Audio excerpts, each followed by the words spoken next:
They really, really are. To come and sit in the tunnel at the end and see people so happy because we've won a game. And like I've just said to the players in there, we've got to make these supporters happier than we're making them.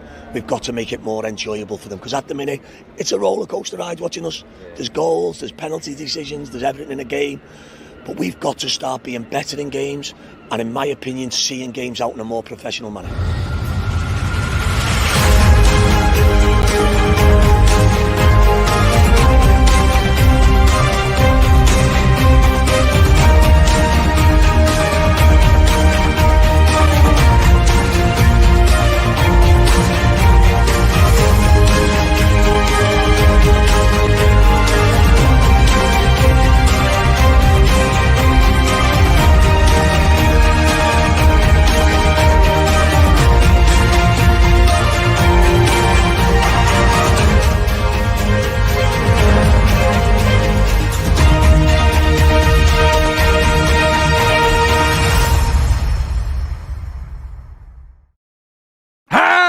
My friends, and you are my friends, and welcome to your flagship podcast on the Sunday, the 10th of October. Cool, we're rattling through October, aren't we? It's, of course, a little bit later than scheduled. I do apologise. I'll be truthful with you.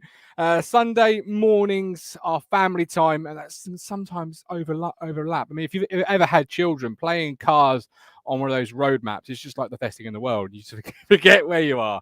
But I do apologise for starting the show late. I'm, of course, your host, Martin the Governor Lambert, and we are here following a win, 3 points. But was it a good performance? Is it 10 points from 15 and something now to which go forward through? Or are you, and I hate to single people out, but are you more of the Mike Brown camp, where it's, yeah, I'm going to wait and see on this one. I'm still not convincingly sure.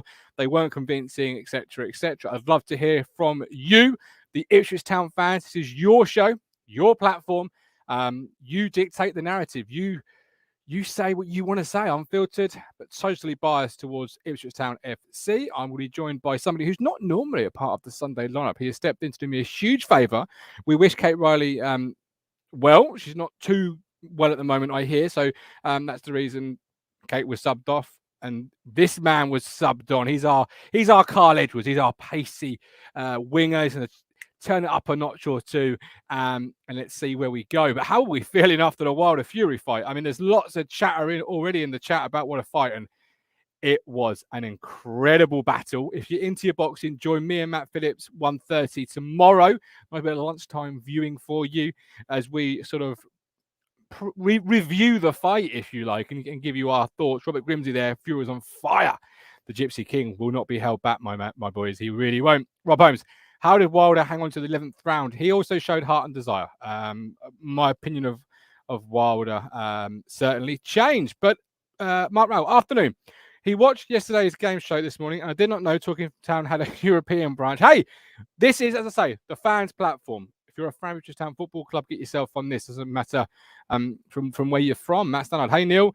Ordered the ticket. Absolutely. So, David, afternoon. Hi, everyone. Hi, Gov. Sorry to see everyone yesterday. It truly, truly was. Don't forget, you can support us through Ko-Fi, one-off donations, or set up a monthly contribution from as little as £5 a month. If you do set it up and your circumstances change, you can cancel it at any point and at any moment without any comeback or anything silly like that. So do not fear, but it's completely hassle-free. Go through Ko-Fi. These wonderful people on your screen, and we're on the intro already do. They are our wonderful 5th Dan TT Ultra members. A little bit out of date, I do know. I do apologise. There we go. It's a bit better, but it's still out of date because thankfully you guys are supporting the show, and I need to get that up to date. So I do apologise, but I've got a bit on my plate with a 19-month son who just climbs over everything. So work is taking a back burner, if you like. So yesterday, how are we feeling? Let's get some comments after we bring in our main man, our contributor for the day. He is he's an author. He's a general good guy, but he hasn't got an intro yet because, again, I haven't had that chance. So let's hear from Paul Cook on goals and Edwards. Before you bring Wally Barn and Chaplin, these lads, Joe Piggott's, right through the club, we've got goals. Yeah. We've said it at the start of the season, guys. Last year when I come in, I think we went 6 games without scoring a goal. and you wonder our highest lead scorer was probably James Norwood with 9. Forgive me if I get it wrong. And for a club like Ipswich, we've got to have big players. We've got big players now. We've got big players, we've got big support, we've got a fantastic club, but we've got to work harder. We've got to fundamentally have more desire about what makes good teams, and that's not just talent. That's what Connor. Connor's one of the nicest young men you'll ever meet in your life, and he's got a couple of goals at Portman Road now. You know, Bearsant's away, and Kyle Edwards comes on and looks electric when we get him the ball, but we refuse to give him the ball. It's like having a top player on the pitch and saying, let's not pass to him. Flabbergasts me. But again, I'm really pleased for our supporters. As I say, it's a great win for them. You know, 3 games ago we left here flat after Bolton. You know, we're now leaving. We've won 2 and drew 1 at home. Our supporters can go home a little bit happier and have a little bit more pride and be more proud of what they're seeing. But we've got a long way to go, that's for sure. That was Paul Cook, and this is the legend, author Graeme Brook. Graeme, welcome in. Hello. Paul Cook there at top of the show, and just before you've come in, we've got. We'll go with the Edwards comment to start because it made me laugh when I heard it, and it made me laugh again watching it back. We've got Carl Edwards, and we refused to give him the ball. It's quite true, isn't it? To be honest, Martin, I was sitting there absolutely wetting my pants then. I was trying to work out how many managers we're actually employing. Because if you shut your eyes and listen to the guy, it's different voices. I lose track of what the hell he's talking about because it's just so hilarious. It's like, you know, so many different voices. Absolutely. Yeah. Absolutely. He's I'm really pleased for, as I said on Friday show, I want Paul Cook, you know, sort of the man to do well. And I'm really pleased for the man yesterday. I mean, you can see his happiness in that press conference there with the football club, and I like that. And I want him after what he's gone through to really succeed. I had question marks, but we got a win yesterday, a tough win, a gritty win, and we showed something I didn't think we had or had shown yet under Paul Cook at any time of his reign, whichever season you're looking at, and that was guts, determination, and a resolve. How did you see yesterday's game play out? You know, we're on 2-1. From your perspective, what did you make of it? Well, that's strange. I thought there were sort of almost reminders of like the Accrington game in certain ways in the opposition, that they came to do a job, came to like almost bully, kick us off the pitch in certain instances. I thought we actually adapted and sort of managed to cope with that far better than we did up at Accrington. I thought the first sort of, I don't know, maybe 20, 25 minutes, we looked in complete control.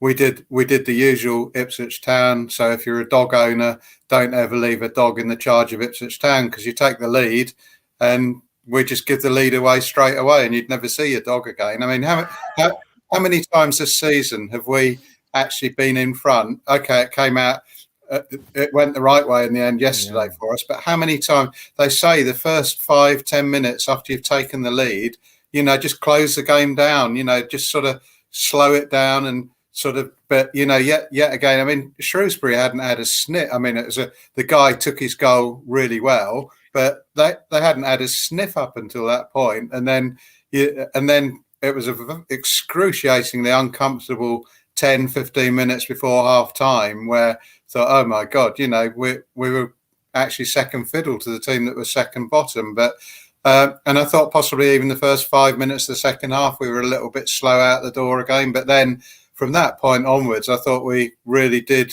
control it, got the second goal.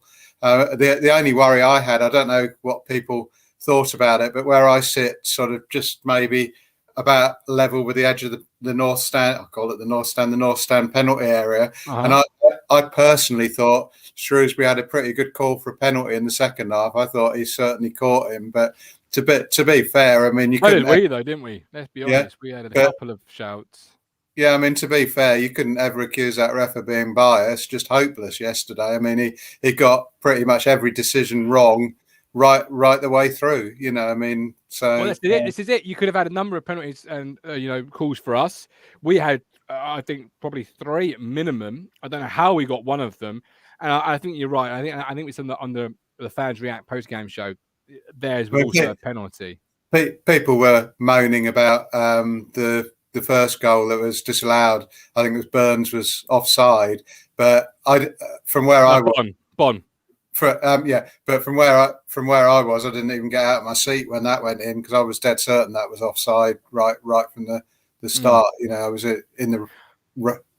Well, you're Britannia side, aren't you? So you're the Britannia stand. You see, from your angle, you're looking right along it. From my angle in the cobbled stand, I thought it was on, but looking back today, he was off, and that's really poor from a player in red hot form because he's looking along the line like you are.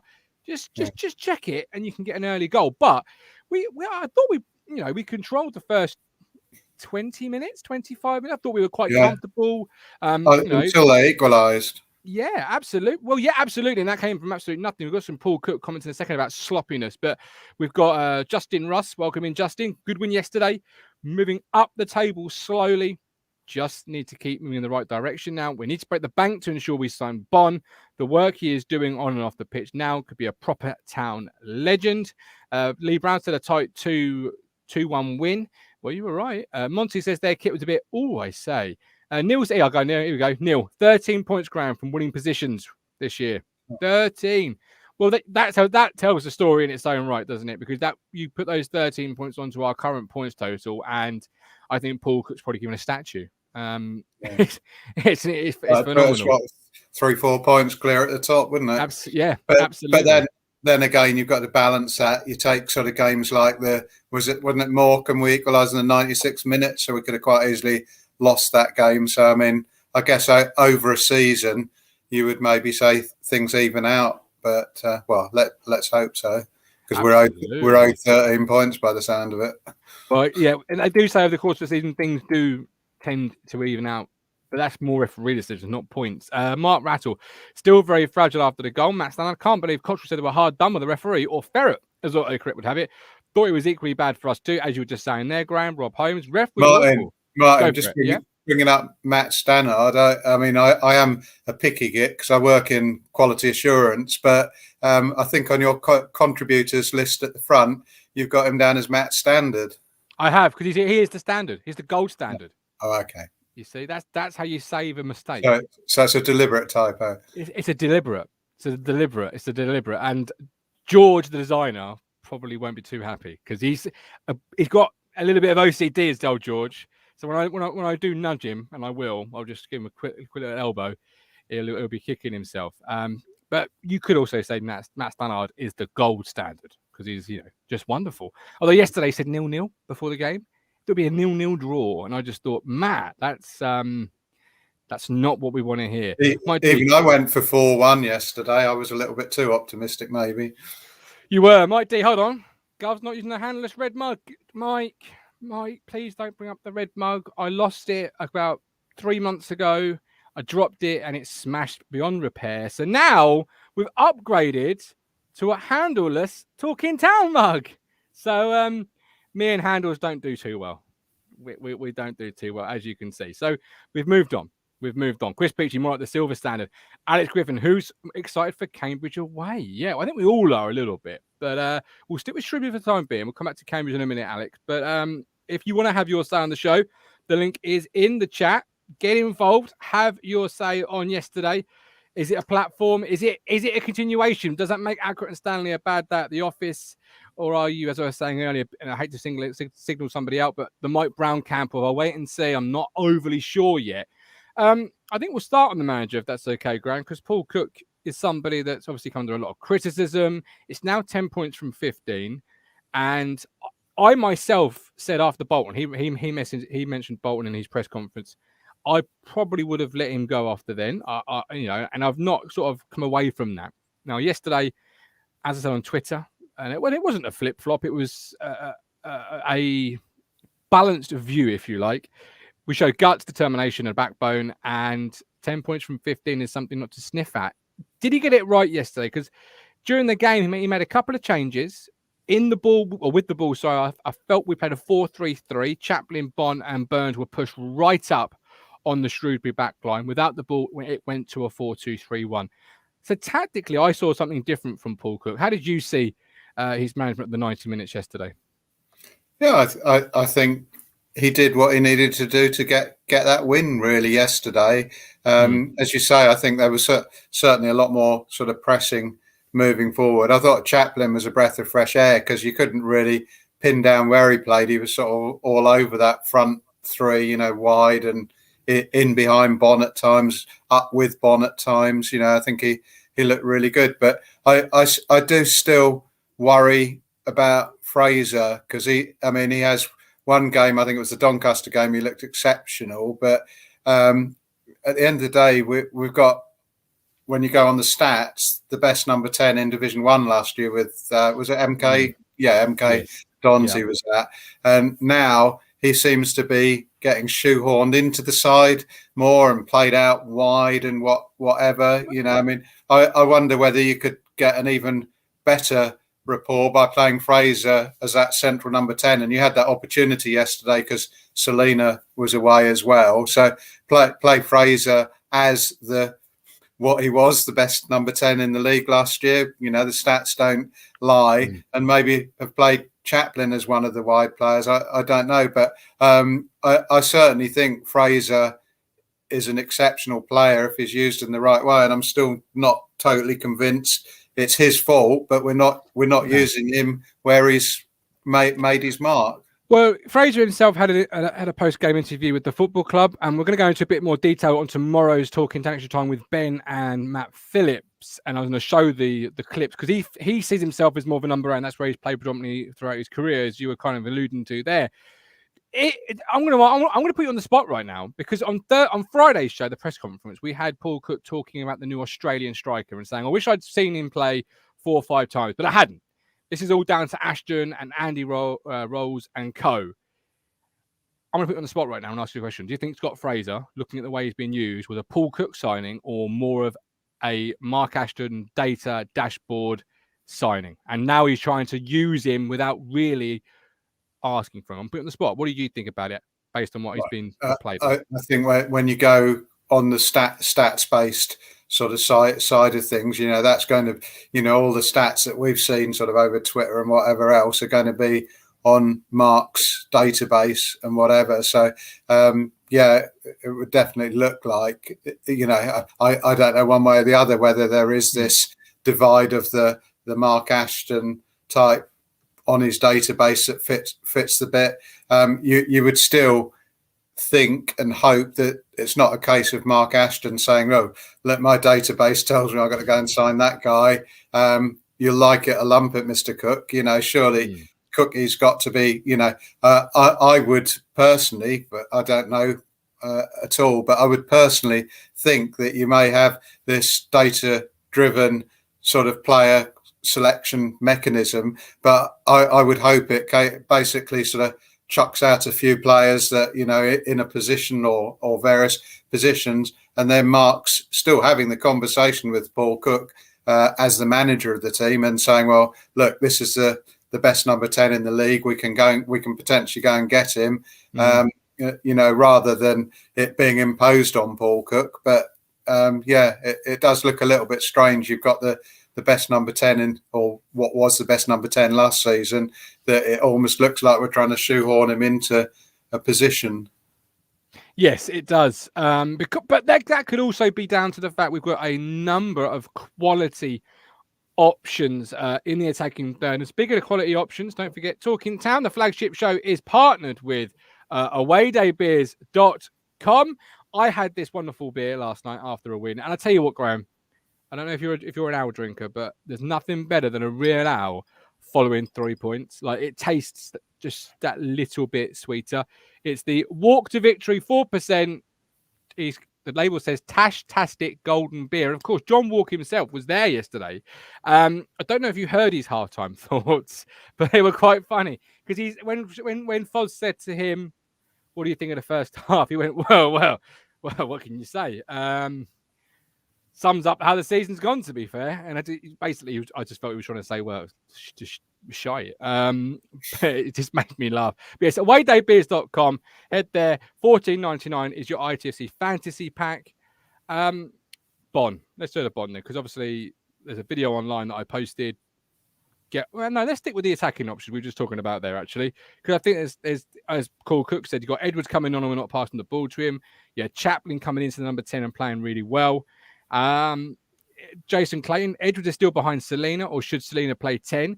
Well, does Chaplin come into the number 10 role now, Graeme, for you? Does Selena revert to the bench? Because Chaplin, for me, was probably my man of the match yesterday. I know people had Danasian or whatever, but I had Chaplin because I felt everything good from us came through him. What did you feel? I don't think at the moment you can't drop Chaplin. You know, you've got to really, to a degree, sort of say the players that are in possession should keep the shirt if they've sort of done the business. I mean, I didn't even listen to it or pay any attention to the Tuesday down at Gillingham in the Margarita Cup. I didn't listen to that at all. But he got a goal down there. He sort of obviously did enough for Cook to say, right, you're in playing yesterday. He again got a goal yesterday and made a nuisance of him, of himself the whole game. So I think that would be a very bad message for Paul Cook to send out by dropping Chaplin, because I mean I love Selena. I mean I remember from like his previous loan, I think he's like a fantastic player, but I don't think I think it was Wes Burns said like last week sometime, I think it was him, he said there's only one player in this squad at the moment that can say he's got his name on that team sheet, and that's Macaulay Bonne. You can't sort of leave him out, and I think that's got to be the same with everyone. I mean, at the moment, I mean, I love that cameo yesterday where he sort of did the sort of twist of his hips and left two of their players totally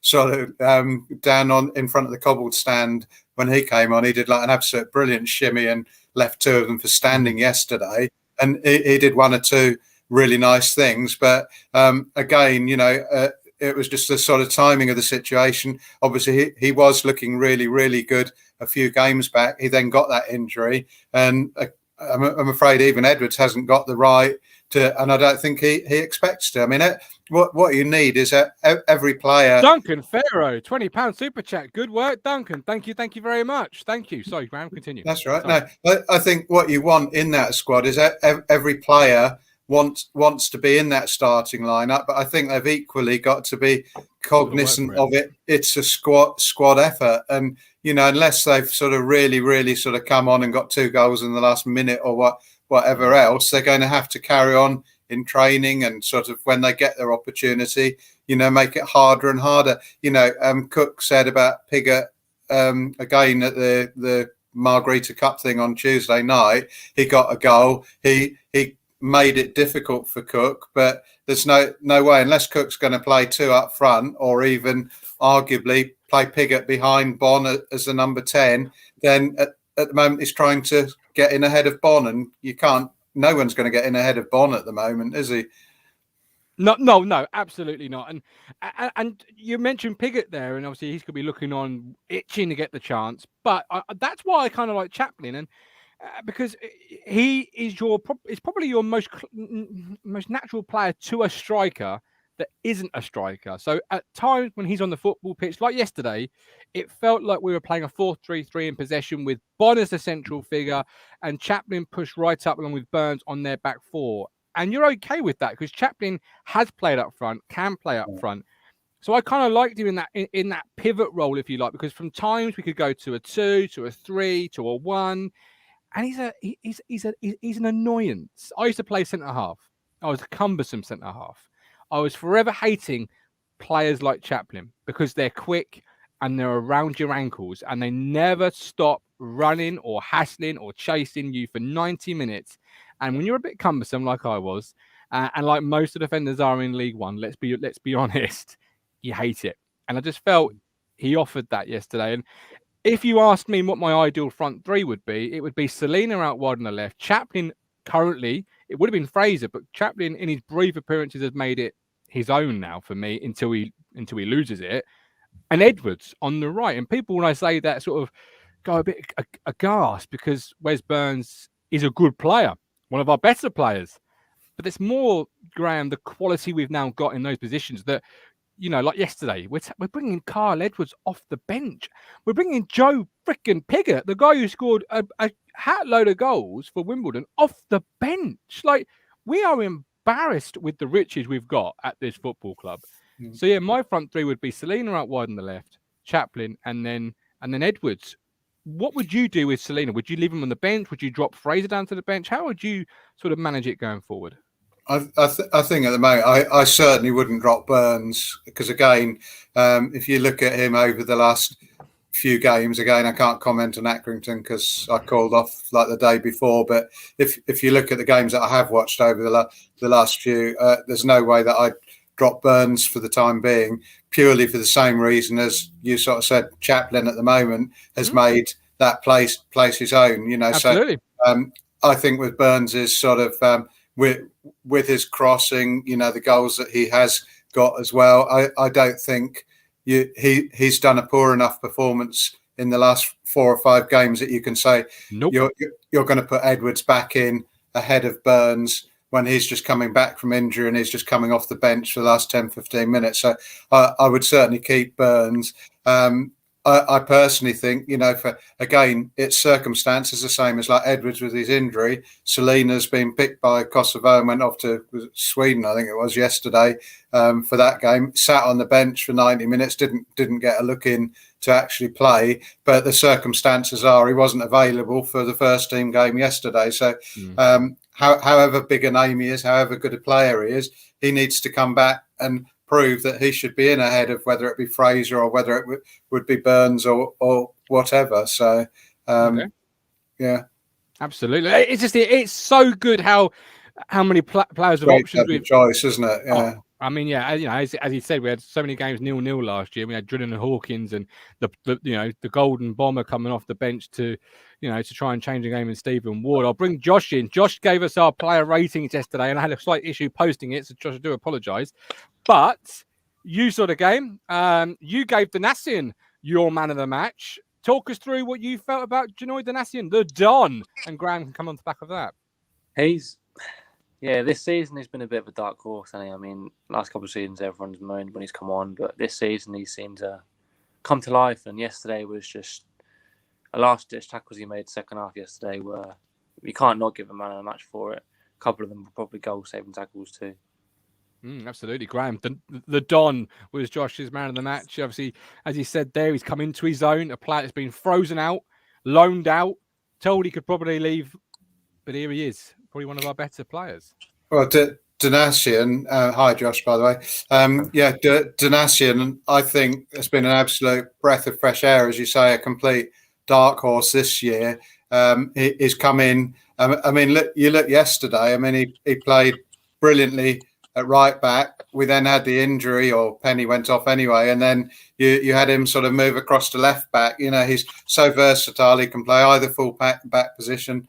Played it when he first came into the team this year. He was playing at centre half. I think was it when he came on as a sub or whatever. So he can play in any of those positions. I mean, I gave him a 7 out of 10 yesterday, purely from the fact that I probably maybe downmarked all the players maybe by 1 just from the opposition that they were playing. You know, I thought Shrewsbury, apart from that 10, 15 minutes, didn't really impress me as ever really looking like getting a result. But the player that I was really impressed and I think is getting much better with every game is Penny. I thought both his defensively and getting forward as well. I think, you know, because I thought at first we were going to really miss our other left back that's out at the moment, Coulson. But yeah.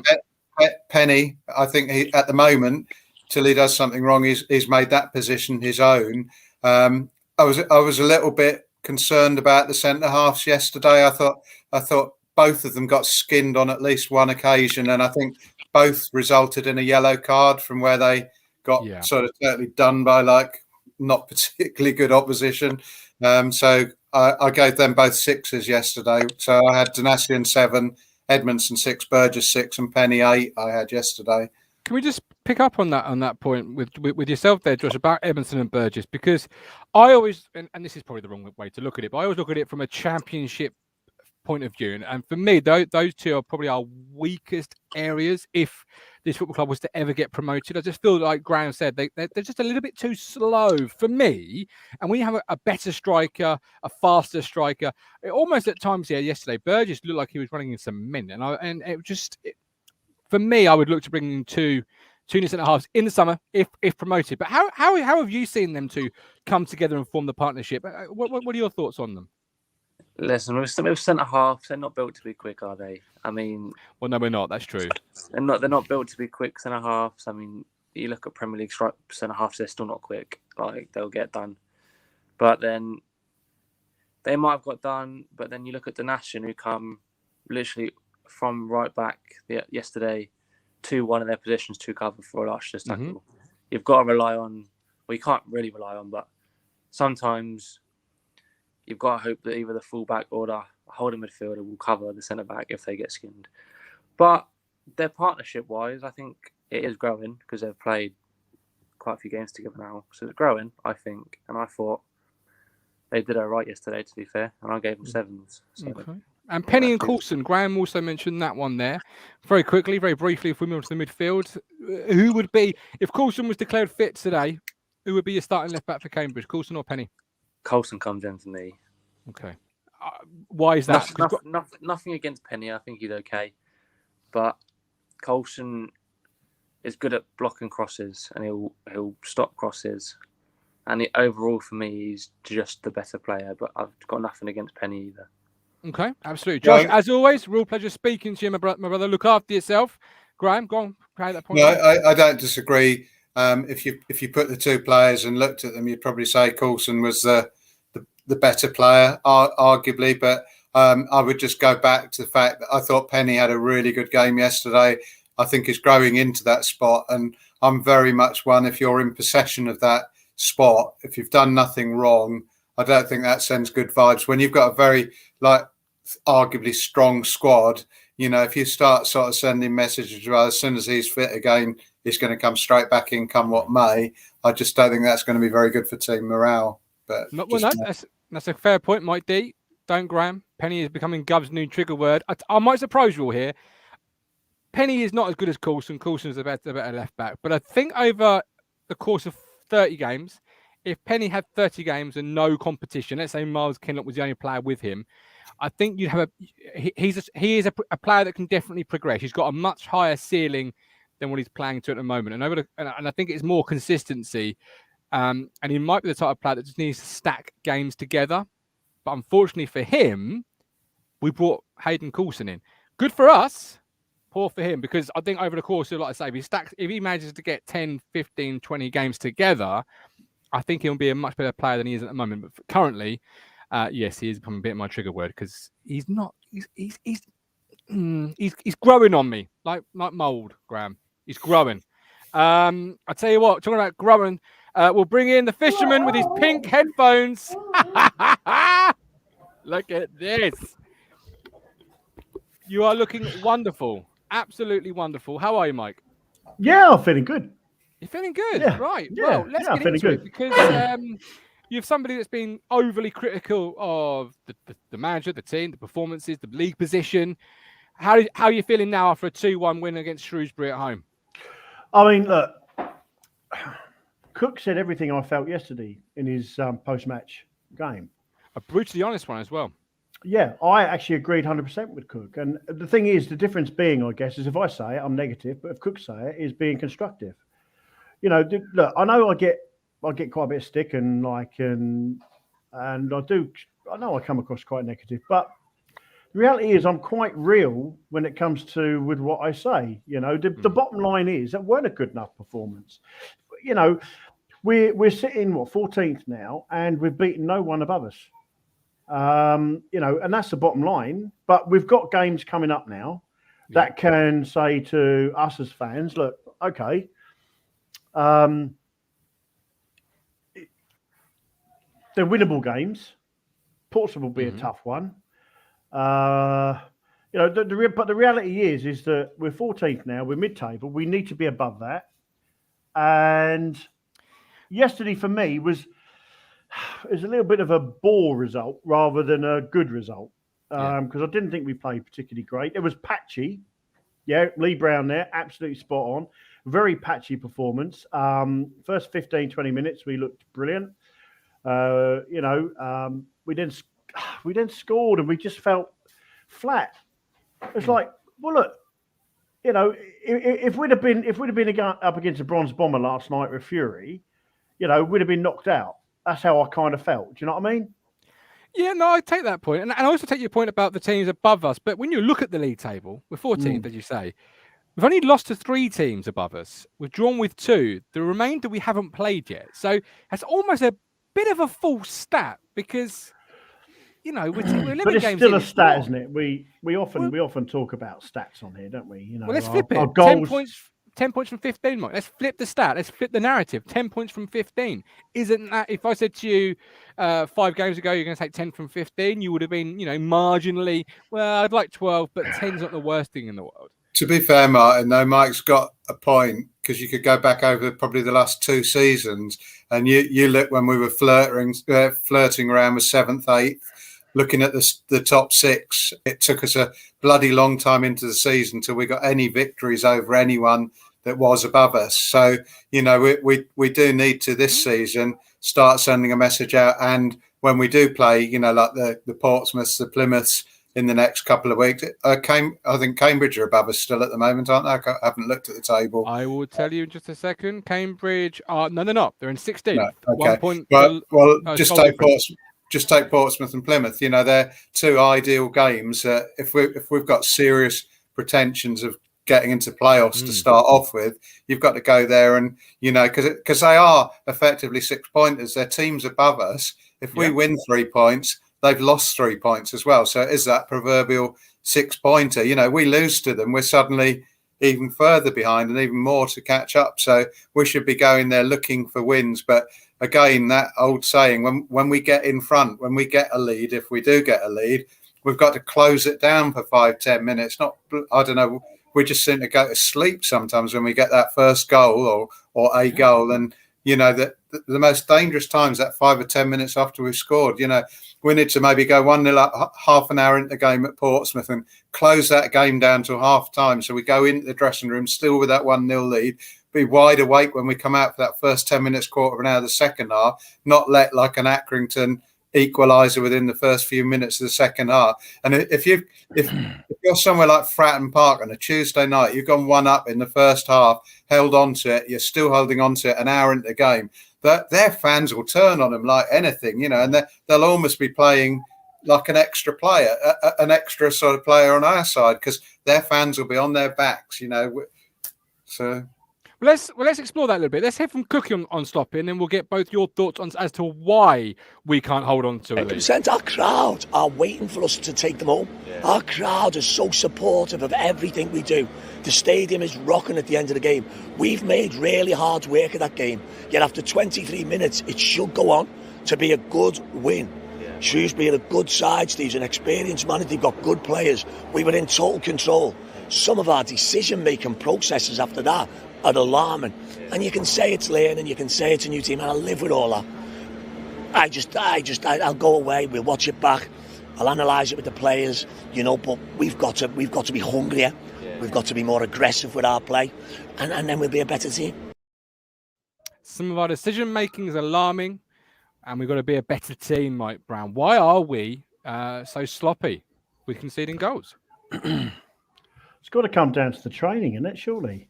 You know, you tell me. Any coach with you, or youth coach or whatever, your basics start on the training ground. You know, that's where everything is sort of discussed, your formations, your style of play, what you expect from your players. Once you push them over that white line, in the first half, that, you know, for start of the game, it's down to them. You know, I kind of have. There's another little bit of a whinge with Cook. Okay, why are you coming out, standing there in front of all the fans before the players, clapping like it's all about you? It's not all about you. The players should be coming out. The fans should be applauding them, and then Cook should be coming out after the players. I don't agree with Cook coming out like he does and trying to make it all about him. It's not all about him. It's about the players on the pitch. I mean, okay. You know, it's that little bit of.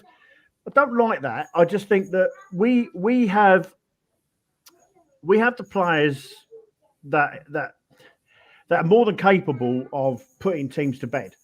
So I don't know. I can't put my finger on why they're coming out. That's a brilliant result so far. Look at that. Look.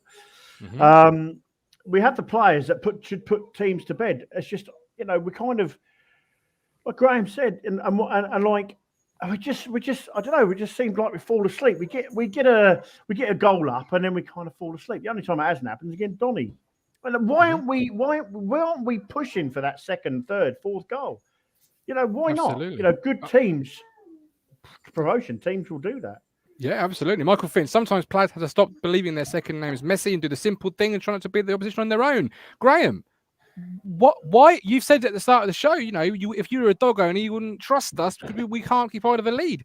And it's funny, but it's also sadly and depressingly quite true. And as you've said there about Portsmouth, go there, get a goal, and we're quite capable of scoring goals. I agree with Mike. I think, we need to be going out looking for that second goal. But I think before that, we need to at least that 5-10 minute spell after we've taken the lead. Maybe sometimes it is we're so attacking minded, we're maybe taking our eye off and we're sort of caught up the pitch, and then they go and because Shrewsbury yesterday, that just came from nothing, didn't it? The guy really took his opportunity. But I guess while we're on here as well, we ought to all pass our thoughts on to Shrewsbury and the guy that had his heart palpitations and ended up in Ipswich Hospital. Luckily, it looks like they sort of caught it soon enough. But I think they said his heartbeat was up to 250, which is pretty high. Was it moment? I didn't really see what happened. I just thought someone had maybe caught him in the ribs or something.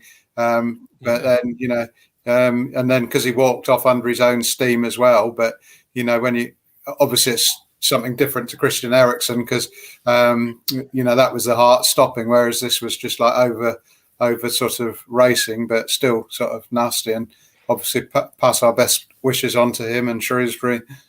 Absolutely, 100%, yeah. And top work by the medical team to recognise, get him off and get him to hospital. We hope, as you say, all the best to him. Mike, is the conceding goals factor? Have us as fans just got to accept that's the negative, that's the downside to being a free-scoring, fast-flowing football team? Because we are one of the better goal-scoring teams in this division. If not first, we're certainly second. But is that a symptom of being so good at scoring goals that you're so fast-flowing that you just have to accept we're going to concede goals? That's a Joe Royal theory. It's a bit like my theory, to be honest. Kevin Keegan. Yeah, absolutely. Score more goals than the opposition. It doesn't matter us conceding a goal as long as we win the game. If we do what we do against Accrington, against some of these top sides, we'll capitulate. We'll 1-0 up. We could go 1-0 up against Portsmouth, concede 2 goals, and before you know it, you conceded another 4 or another 5 like we did against Bolton. For me, Borsley was in the team yesterday and he's in the team to sort of bolster our defence a little bit, give us a little bit of protection. But yesterday again, he was too far up the pitch, which kind of my son, go away. His headphones. Yeah, he wants his headphones back, doesn't he? He wants his headphones back. Mike, before I let you go, give the lad his headphones back. Cambridge next week. It's the Benmore derby. Are you viewing it through the lens of Cambridge, local derby, big game, or are you viewing it through the lens of it's Cambridge? This should be 3 points back down the A14. What are you thinking? Little bit of both. Cambridge concerns me. It's a local derby, and they're going to be up for it. And if we don't go there and take the game serious, we get a bit banana skin. Look, if we lose to Cambridge or even a draw against Cambridge, that's not good enough. We've got to be beating teams like Cambridge. I mean, their budget and their, with respect, their ground and their budget and their the whole setup there is sort of League One non-league, isn't it? Really? Yeah. Based on today's sort of specs, shall we say? So yes, we've got to go there. We've got to get a win. Yesterday we won a game. I wasn't happy with the performance. I was pretty jarred off, and like Cook, he wasn't happy. But if I say it, like I said, I'm negative. He says it's constructive. So the end of the day is, look, a win. We got Cambridge next. That's got to be a win, and who knows where we end up. Portsmouth for me will be the biggest test. We lose that, then we'll know where we are, won't we? Okay. I think again, Cook's got to change things again. Yesterday, I felt there was times he could have changed things, and Morsey's got to be a little bit more defensive and protect the back two. I think, especially when we score our first goal or we score a goal, because yesterday again he was too far up the pitch. Yeah, absolutely, Mike. Real pleasure as always. Hope to speak to you very soon. Take all the best, care. guys. Nice seeing you, Graeme. Take care, buddy. See you in a bit. We'll stick with Morsey and Evans before we bring the GOAT in. Before we do that, and I have your ratings on both players, Graeme. Simon Harris, someone suggested they were championship quality with the ball, non-league without it. As Ben says, prayers go out to Ryan Bowman. Assured me it was Bowman. Sam Cosgrave came on and bullied Burgess and Edmondson. I thought Cosgrave was rather poor. Brandon Carter, I think the main difference with the Shrewsbury Doncaster game is how long we were ahead for. Allowing an equaliser yesterday allowed them to park 10 outfield players behind the ball. And somebody asked, where was that comment? Charles Bold, welcome in, Charles. How many goals in the last 4 have we conceded? Well, we've conceded 1, 2, 3, 4, 5. 5 in the last 4. Okay. 5 in the last 4. I think if that's a quick calculation from the games, it may be 4. I may have gone too far with the Wednesday game. 4. I think we won 1-0 at Lincoln, 1-1 with Sheffield Wednesday, 6-0, lost 2-1 at Accrington, and then 1-2-1. So I think we got 11-4-4 against in the league in the last 5, and then 2-0 at the Margrees. I ain't counting that. But when you think like the early part of the season, we were scoring two every match and still drawing or losing. Yeah. We're suddenly shutting up defence a lot better with the Accrington exception. We've not conceded more than 1 goal in a game, which I think, and now I think we're looking a little bit more solid. But is that down to Sam Morsey? What did you give Morsey and Evans as a rating yesterday? I gave Morsey a 7. I gave him an 8 in the Doncaster match. I thought he was it an 8 or even a 9. I thought he was exceptional, controlled everything in that one. I thought he was a bit quieter yesterday. He didn't do anything wrong. I think it was Mike. Someone said Mike possibly that he was a bit further forward. I thought yesterday, so I don't think he did anything wrong. I mean, Evans, I gave a 6 yesterday, but I think it was almost the opposition he was playing against. So I don't think he didn't do anything particularly wrong, didn't do anything exceptional. And also, God, he had a hell of an act to follow after that Doncaster game, didn't he, really? Where I think I gave him a 10 for that one. So, yeah. He did, and I think for Evans yesterday, I think he was, as I said at the top of the show, I think he was asked to play a slightly different role as to Doncaster. With the ball, he was asked to sort of play almost as a tucked-in right winger, because the midfield 3 became a diamond, nearly a diamond, if you like. With the ball, you tuck yourself back in, you get as close as you can to Morsey, and that can be quite difficult because obviously, it looks great on a tactics board, it works on a tactics board, but you don't have the transition on a tactics board that sometimes you do in the game. And sometimes you can lose possession incredibly quickly and you can't get yourself back into that central position. And I think personally, that's kind of where the goal came from. I think if I remember correctly, Morsey turns around with his arms in the air, and I think he's having a conversation with Evans, not the referee. He didn't ask for a foul. I think he's kind of saying, where was the support? And for me personally, we lost the ball very quickly. And when you're Evans and you're tasked with that, in possession, get a bit more further wide, in possession or out position, get back in, you've got to cover so much ground and it's so difficult. So, yeah, I agree with the rating. I just think he was asked to do 2 or 3 things that he perhaps wasn't asked to do against Doncaster. Might be completely wide of the mark. That's what I saw with my own eyes. Sat in the greatest stand in English football. Colin, talk about greatest stands in English football. You don't sit in the cobbles, you sit in the North Stand. But you were seen. You were papped on Twitter. Sat in the sun. So they tell me. I don't know who took that or whatever, but Andrew said to me that it's in on Twitter. But like Sheeran, mate. When you're out and about, people are papping. Well, you know how it is, don't you? Know how it is. Anyway, good afternoon, Gav. Good afternoon, Graeme. Hi, mate. Just like to start off by saying, I think yesterday's game. We got what we needed, we got what we wanted, but was it brilliant? No, we can't disguise that fact. Neil Perks, £5. Good show as always. Thank you very Well much, done, Neil. Neil. Appreciate you. Different class. Neil from the Southwest. We love the Southwest. Absolutely. Yeah. As I was saying, Gov, did we play brilliant? No. Did we get what we wanted? Yes. Did we defend as good as we should have done? Maybe not, on the odd occasion. And I do say the odd occasion. Up front again, we looked sharp. Like you quite rightly said, Gavin, I said yesterday after the game, I totally agreed with the fact that Chaplin was, maybe apart from Donatian, man of the match for a lot of people, I think. Chaplin played really well yesterday. Bond did what he does. Murders you inside the 6-yard box. And that is what he does. And that was a great header yesterday. Graeme will remember Wymark's header up the Churchman's against Liverpool. He'll remember Mariner's header against Liverpool up the Churchman's. And one or two from the beat over the years. But I'll tell you what, that header yesterday was up there. That was a great finish yesterday. Great header.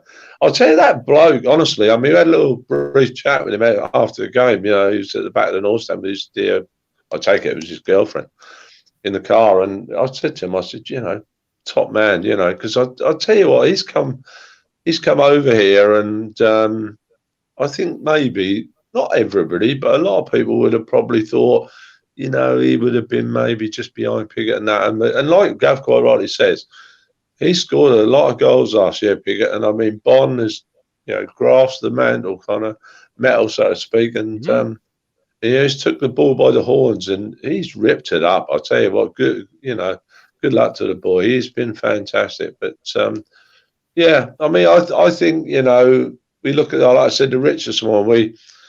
I looked at the league table, not last Sunday, but the Sunday before, and we've gone up slightly. And this week we've gone up again, and we've got the opportunity next week against Cambridge. I mean, I'll just say how I feel. Will it be difficult next week? Probably. Do I expect us to win? Definitely. Do I expect us to get a point at Pompey? Yeah, if not 3. I don't think we'll get beat at Portsmouth. I really don't. I think the bigger the game, I think the better the player, the bigger the game. As Graeme quite rightly knows, like when we went to Villa, chasing the title, massive game.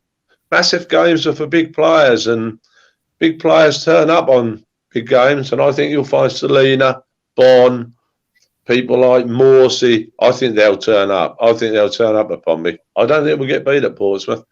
I don't honestly think we'll get beat at Plymouth either. I think it'll be another, not maybe. I know they're top, but do I think that's as big a game as Portsmouth? As regards, I think Portsmouth are a better side. Plymouth are going really well. If we get 5 points out of those 3 games, I'd be kind of satisfied. I think if we get 7, I'd be very, very happy. And I think by that time, if that was the case, I think we'd probably have gone up maybe another 3 or 4 or 5 places. And I think in a week, 10 days time, I think we'll be here, and a lot of people talking a lot differently. I still think, and I'll go on record as saying it's easy for people to talk in hindsight, as we all know. Harry Hindsight, world's best podcaster. Yeah, we're all geniuses, people who speak in hindsight, but people who can say it beforehand, I've got a lot more respect for. I still honestly think we can reach that top 2. Okay, I really believe that. And why not? Everything's still on the table. This league is unpredictable. There's a few comments. We've got Brandon Carter, which you'll like this to go. Took my girlfriend yesterday for her first ever football match, and after the game, she asked if number 7 and 44 have Instagram. Brandon, oh dear.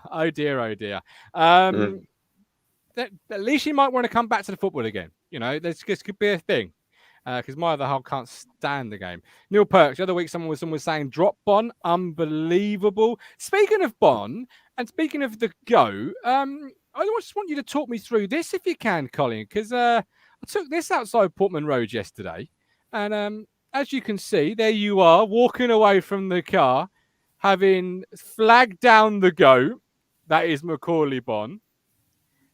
There is Cruncher and his kids. Talk us through it, because obviously you saw you're going back for a second GOAT, Colin. You're going back for more. How good was it yesterday? Let's, in all honesty, as we look at those videos for Macaulay Bon, local guy in red hot form, and when you spotted him in the traffic jam, and there you two are, there you are, and Ben Moore's bottled getting the picture, by the way. But how good is it, to have a local lad like that leading the line and to see him mobbed in that fashion? Talk us through that. Fantastic. I mean, he's a local Chantry lad. I just went over to him. I just had a quick little fisty with him, a fist bump with him, and just told him he's top man. That's all I wanted to say to him, because like when I spoke to one or two others, and you know what?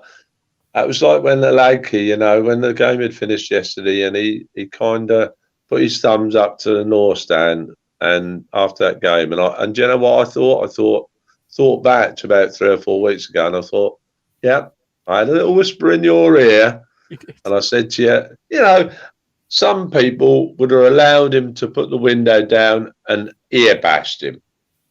I didn't. No. I said, pick your head up, son. Pick your chin up, and everything will be okay. Just pick your chin up. And I left it at that. And I know he appreciated that, and he's played well since. He has. So you've spoken to Ted Ladke, and he's played well. You spoke to Mike O'Leary, Mark Ashton, and then Paul Cook, and Mr. O'Leary again yesterday, 20 minutes. So you've got a 100% record when speaking to Mr. O'Leary, and we won. Graeme, does this fill you with confidence that Macaulay Bon will never stop scoring now that he's spoken to the GOAT? Because he's got a great record.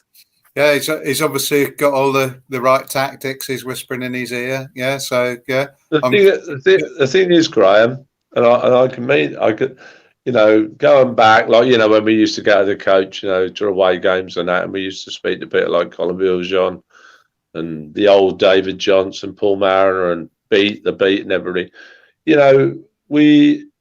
Us as fans, obviously, we went through a great time, and we only had great things to say to players. But now it's slightly different, where when we see players, and obviously, I'm not a 10-year-old. I don't need to go and see that player to get my photograph taken with them.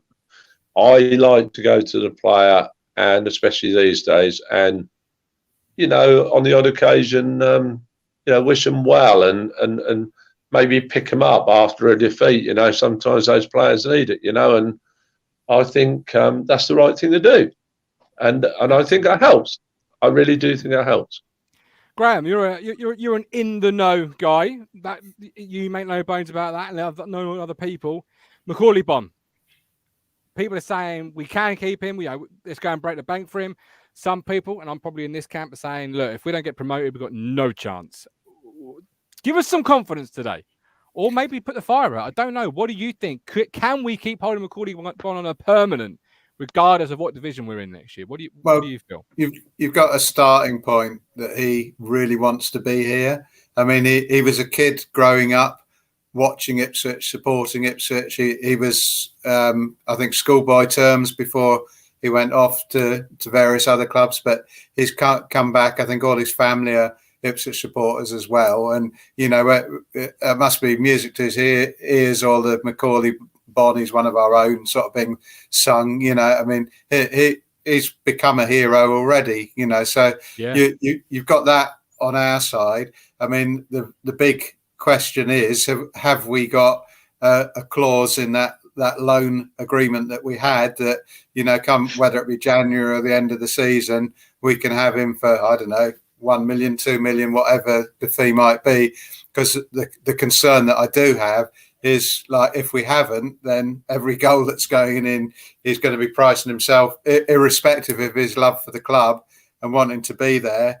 QPR are the person that the club that owns him, that have got his contract, so they're not going to just think, oh well, McCauley wants to be at Ipswich, we'll give him to them on the cheap.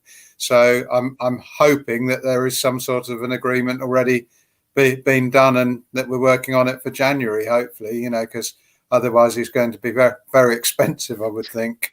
Okay. Probably well, exactly. Every goal, as you say, puts another pound on the fee, and I just got a feeling if we're going to get promoted, I can see him trotting out for some bang average team like Millwall, that we're going to pay for him because he's in good form, and QPR are a team that he's probably 4th or 5th striker. They'll look to get a couple of million for him. Yeah, it's an interesting one to develop, but you know, as Mike D says, and rightfully so, I just want Bond to concentrate on scoring, not involved in contract talk, because he could play himself into a move here in the sense of, you get us promoted, McCauley, we'll no doubt pick you up, and you'll be playing for your boyhood club for a long, long time. I'm going to leave it there. We are back tomorrow at 8:30. We're talking Town's extra time. Myself. Oh, Martin, can I just say one last thing? Of course you can. Sorry, I'm sorry, and excuse me. I'd like to reiterate what Graeme said earlier on. That young lad yesterday from Shrewsbury, who I can't think of his name, bless him, who went to hospital yesterday. I had heart problems. You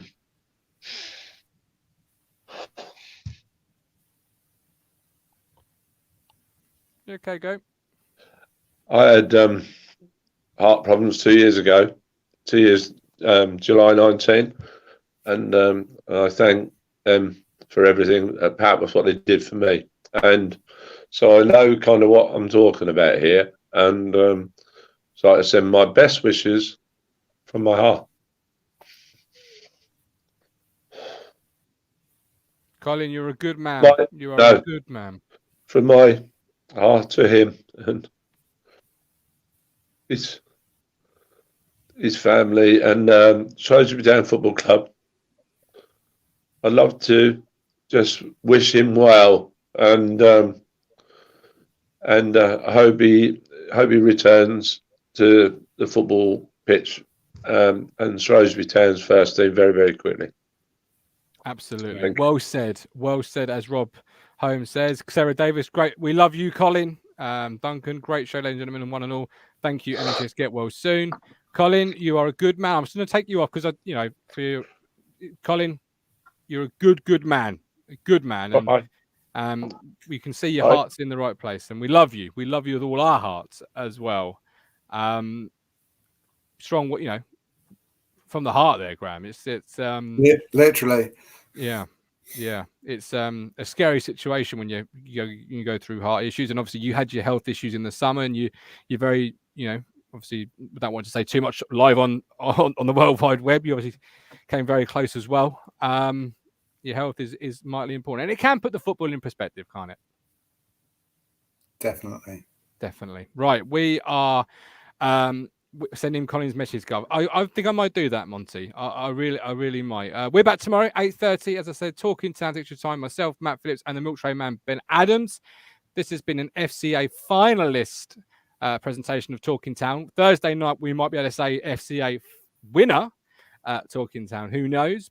But that is around the world author Graeme Brooke. You can buy his book from Amazon. That's still correct, right, Graeme?